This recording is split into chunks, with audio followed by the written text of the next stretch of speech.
Welcome to Beyond Butter Chicken. Thank you for being here.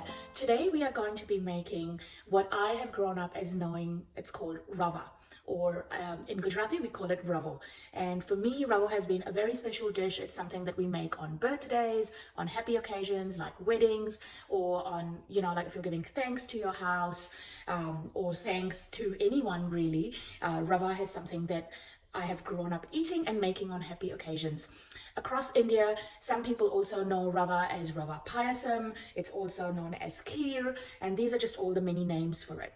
Today, the Rava recipe that we'll be using, because it is a celebratory dish and a richer dish, we make it with milk, but you'll also, if you went to India, find a more simpler kheer that is sometimes just made with water. And when it's made with water, it's known as shira. And so if you go to a lot of South Indian places, you'll find a pineapple shira or another type of shira. And they follow a very similar recipe to this one, minus the dry fruits and minus the milk. Instead of that, they use water. But today, because we're celebrating and we are wanting to make the special Rava that I grew up with, that's the one that we're going to be making. Come on and join me into the kitchen. So let's start making our Rava, but before that, let me go through the ingredients and what you're going to be needing. So obviously to make Rava, you need the Rava, and you'll be wondering what the English name for this is, which is semolina. So you'll find semolina at any supermarket, but definitely at your local Indian shop. What I've got here is the coarse semolina, and that means it just feels a little bit more grainy to your fingers. You can get the fine semolina, but I feel that this adds more texture. So I definitely recommend the coarse semolina. We've then got some cashews, which we're going to be using for garnishing. We've got my beautiful, I wish you could be here to smell this, but I've got my cardamom and nutmeg powder. Yes, I love it so much that I put it in all my desserts, and that's why I need this giant box full. But of course, we'll just be using a pinch of it, so you won't need that much. You literally just need maybe half a teaspoon or so of that. And then I've got my sugar here, and then we've also got milk.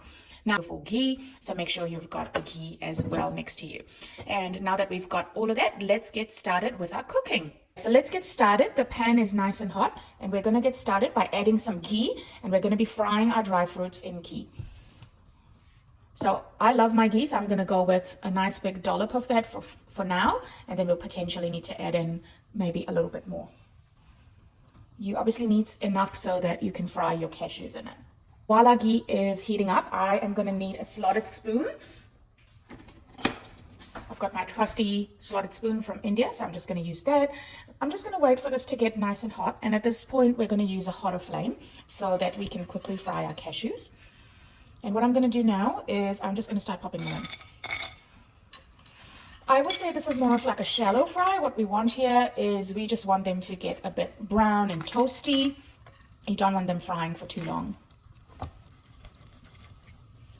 Because the thing is, why do we fry these cashews? So we fry them because otherwise they're not going to add the texture that we want. We want these to be to add color and be that beautiful goldeny brown that cashews get when you fry them a little bit. But you also want them to be a bit crispy because our Rava Kheer is, all soft. So we want the crispiness there to offset the softness and just add a little bit of texture to our dish. So I would say that we are almost 70% of the way here. I can see that there's quite a lot of my chunks getting nice and goldeny brown. So I'm going to leave these in potentially just for one more minute, and then we're going to scoop them right up. The thing you want to remember here about your cashews is that you want to get the unsalted variety, and you also want to get the broken cashews. That just means that you don't have to break them yourself, and also broken cashews are cheaper than the normal ones. So I'm just going to strain this out now. Just put them onto a plate next to me. The next step that we have to do is toast our Rava.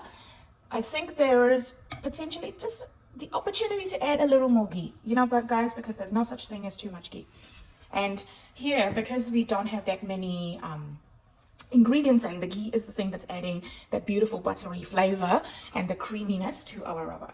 So let's start off with toasting the Rava. So I've got my ghee nice and hot, and right now we're still at a medium heat. I had turned the heat up high when we were frying. You can see that because the ghee is nice and hot, it's bubbling, and as soon as you add in your Rava, it's just going to suck up all that ghee. going to just suck up all the flavor and become this beautiful crumbly texture, which is, you know, exactly what you want.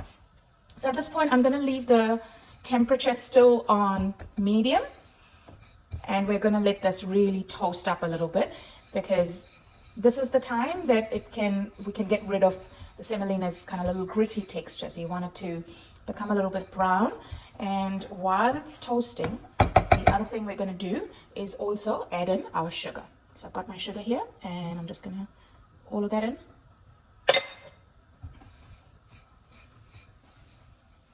We're just going to mix everything and then just let it cook.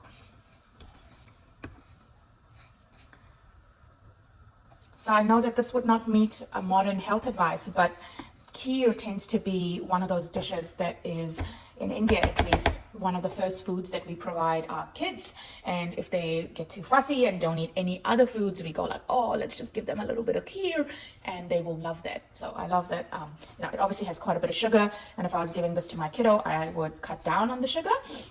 So while the ravo is still just toasting, I thought I'd tell you a really happy memory of me eating ravo. And there's two kinds of good celebratory breakfast dishes that are made in a Parsi household. There is save, which is made with toasted vermicelli, and then we've got ravo or rava payasam or rava kheer as we're making today. And so I was always solidly in the camp of ravo, and before that my mom is solidly in the camp of save. So she makes a beautiful save and is always making save for people's birthdays, and I'm like, no, I want ravo. And my grandpa used to love ravo as well. So every time my birthday was around, before I woke up, they'd put music. You know, that time we used to have music systems in the house. And so he'd put on the music system, and there'd be like some lovely tunes in the morning. And then when I woke up, the house would just have this beautiful aroma of the rava toasting with the ghee and the sugar. And I just couldn't wait to get started. And I love that he used to fight for me and go like, nope, person loves ravo, so ravo is the thing that we're making. Okay. So as you can see, we've got some nice brown bits, and the ravo is fully toasted now. So what I have done is I have turned my heat way down. I've probably taken this a little bit further than I should have while I was telling you my story about my grandpa. But I've turned the heat way down, and now we're going to add the milk in a slow stream. When you start, it's going to make this sizzling noise, and that's completely okay. Just turn the heat way down. Now if you were to add white sugar, you would get this rava to be a beautiful white color. Because I've added brown sugar today, it's gonna become more of a toasty brown color.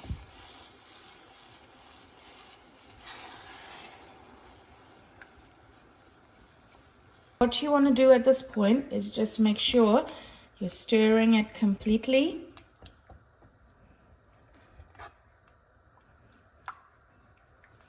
And you know, it's fine if it's got some toasty brown bits. Don't get scared that it's going to be burnt or it's going to have a burnt flavor. It is one of these dishes where you need to supervise it a lot, but it tastes really good. All right. So as you can see, the color's getting a bit lighter brown as I am adding more of my milk in. What you want to do is stirring consistently and continuously, because we want to break up those little rava cliques. This is not high school, people. Rava, break it down. We're not going to get into little cliques. It's going to be nice and smooth. If my grandpa was here, he'd be like, why have you used brown sugar? Your rava has become brown. That really depends on you. I just like to do what's easy and what's in the house. And that's why we've got this color here today. But if you were to use white sugar, then you would have got a beautiful white color. Some people will also add in color to this, and they'll make like a yellow rava. So you can also do that as well. You could get a little bit of yellow color and do that. Now, as you can see, it's starting to get a little bit thicker in consistency. It's not there yet. But what we're going to do now is, at this point, we're going to add in my jaifal and elaichi powder. What is jaifal and elaichi powder? It's the cardamom and nutmeg powder. This is the thing that's giving taste over here. So I've gone with about 2 good pinches. You can see the rava is really starting to become this kind of pudding consistency, and that's the consistency. I'm just going to cook it a tad bit more. Now at this point, I don't like to add in more milk. I go with a little bit of water. If I just wanted to cook a little bit more, I think the rava just needs a little bit more cooking. So I added in about half a cup of water. This is also one of those dishes that's going to solidify as you cool it down.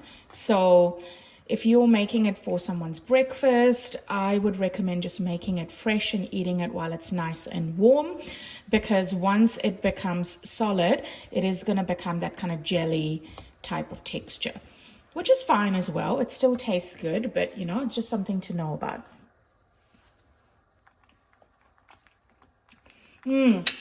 The sugar is just right. At least for me, I'm not a fan of too much sugar. So I've got this to the nice consistency that I like. I like it at this running consistency. And like I said, it's going to get thicker and thicker as we cool it down. So I'm not going to make it more thicker. But what I am going to do now is I've got my golden cashews. And we're going to add them all back in. Just look at that. Oh my God. Just going to mix it in. And I hope you can see how this is going to add that beautiful texture to my dish when I'm eating it, because this is really soft, but my cashews are going to add that little bit of crunch into the dish. You can also leave some of these as a garnish if you'd like. It's really up to you. Some people also like to add in vanilla essence at this point. If you like your rava to have a little bit of that vanilla flavor, you can do that. I like to keep it simple when I'm cooking it on a daily basis. And that's about it. Give the ravo a try. Yummy, yum, yum. I hope you give this a try, guys. And